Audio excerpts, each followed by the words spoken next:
Being busy these days seems to be the prime currency.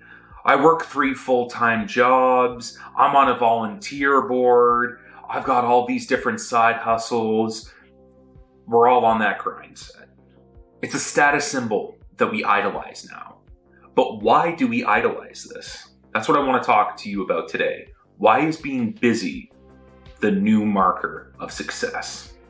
Technology was supposed to give us more free time to act in a leisurely fashion.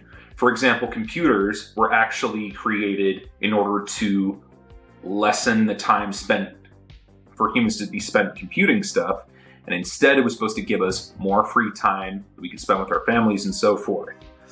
Now, instead of actually reducing our work week, we're now able to take our work with us and to work even more. I think we idolize this because most people either don't know what they want or are too cowed to do what they actually really want. And it's always easier to cheer somebody else on who's actually going out there and making these moves, who's always going out there and being that go-getter, being that hustler, being that person who's firing on all cylinders, burning the candle at 3 ends. And, you see this in the media, when you have people, let's say, such as, the Gary V's of the world who are saying, oh, yes, I work, X number of hours, but I always prioritize my sleep. I have all these different things, these different side hustles and all these different projects on the go. We look at that and we say, oh, wow, how is it possible for one person to possibly take on all of that responsibility? It's easier to be an armchair quarterback or an armchair general than it is to actually go out and do this. And the unfortunate reality is that, like with the Gary Vee example, not everybody can fire on all cylinders for an extended period of time consistently. Yeah, sure, you may be able to do it in sprints. You may be able to do it for 3 months, for 3 weeks, maybe even 3 days. There are people out there who work like a savage, 3 days nonstop, but then they have to take 4 days off. Is it sustainable though? You have to find that balance.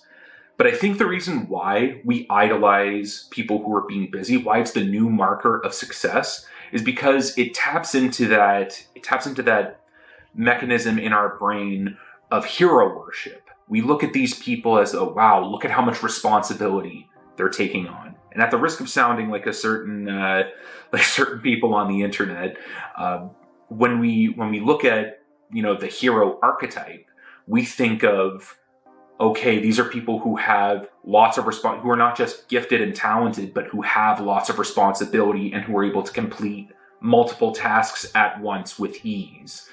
And I think that that's the reason why we idolize that, why we aspire to be like that. Unfortunately, not all of us can be heroes. Like I said, being busy is not for everybody.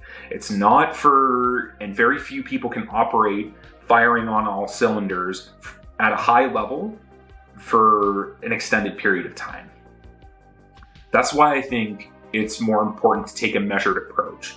Not everybody can be a hero, but you can be damn effective without being a hero. And that's why progressively building your routine is so important. Just taking on everything at once is going to break your back. It's going to be too much responsibility, especially it's going to be, your time management is going to be all out of whack. And then eventually you're going to have to make a decision as to what's more important to you. You're going to have to learn how to prioritize effectively. And for some people, this method works. Throw them into the fire, baptism by fire, if you will. However, very few people are like this. I'm of a mind that building your routine progressively is much, much more important because it allows you to master each specific step rather than taking on a bunch of responsibility at once and then learning on the fly. It's a little bit more of a measured approach that will work for more people. It will give you the strength to add more on as time goes on. But again, I think I've answered why it's being busy is the new marker of success. Should being busy be the new marker of success, or should the amount of leisure time that you have be the big marker of success? I'll turn that question to you both. Should being busy be the new marker of success, or should we find a new metric in order to measure success by? If you have an answer to that question, please feel free to drop a comment below the video.